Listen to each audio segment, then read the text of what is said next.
Στην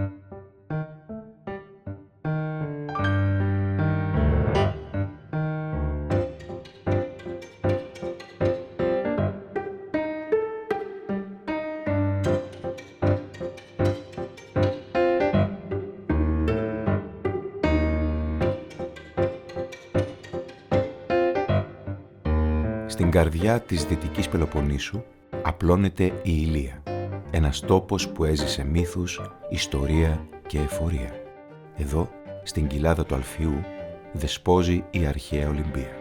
Ο ναός του Δία, κάποτε στολισμένος με το χρυσελεφάντινο άγαλμα του Φιδία, ένα από τα 7 θαύματα του αρχαίου κόσμου, μαρτυρά το μεγαλείο του τόπου. Εδώ γεννήθηκαν οι Ολυμπιακοί Αγώνες. Όχι ένας αθλητικός θεσμός, αλλά μια ιδέα. Μια στιγμή παύσης του κόσμου, για να δοξαστεί το σώμα, η ψυχή και το πνεύμα. Ο Παυσανίας περιγράφει την Ηλία ως μια γη ευλογημένη, γεμάτη έφορες πεδιάδες και καρποφόρα δέντρα, μαρτυρώντας μια μακρά ιστορία συστηματικής αμπελοκαλλιέργειας που μετρά αιώνες. Ο τινακτορόγος, μια σπάνια και αρχαία ποικιλία της περιοχής, τόσο παλιά που αναφέρεται ήδη στον Όμηρο, χαρίζει κομψά λευκά κρασιά με δροσερή οξύτητα και φίνα αρώματα.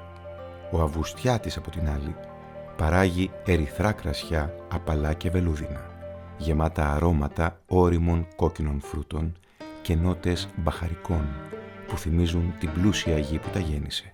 Καλλιεργούμε με αγάπη τους βιολογικούς αμπελώνες μας, επιτοπλίστων ελληνικές ποικιλίες, όπως είναι το ασίρτικο, η μαλαγουζιά, το αγιοργίτικο και ο Αυγουστιάτης.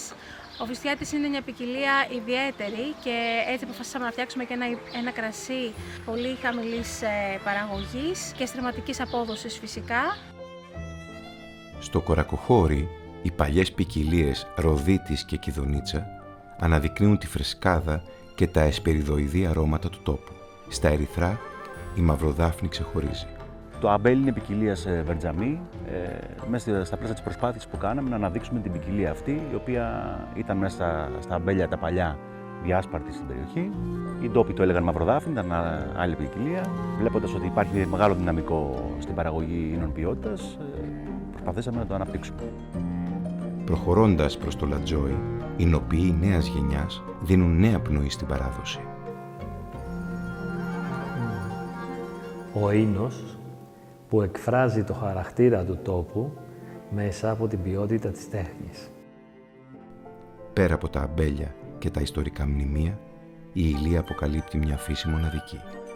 Σε ένα οροπέδιο στα 660 μέτρα υψόμετρο, στο δάσος της Φολόης, ένα από τα αρχαιότερα της Ευρώπης, απλώνονται σαν φυσικός θόλος οι αιωνόβιες βελανιδιές. Στην αμμώδια ακτογραμμή της Κουρούτας, το Ιόνιο συναντά τον ήλιο. Στο κατάκολο, οι ταβέρνες σερβίρουν φρέσκα θαλασσινά, χταπόδιστα κάρβουνα, μύδια αχνιστά, γαρίδες με λεμόνι, που δένουν αρμονικά με δροσερά λευκά κρασιά της περιοχής. Από την καρδιά των αμπελώνων ως το κύμα του Ιωνίου, η Ηλία είναι μια διαδρομή όπου οι μύθοι ζωντανεύουν και το κρασί αφηγείται τον τόπο με όλες του τις αισθήσεις.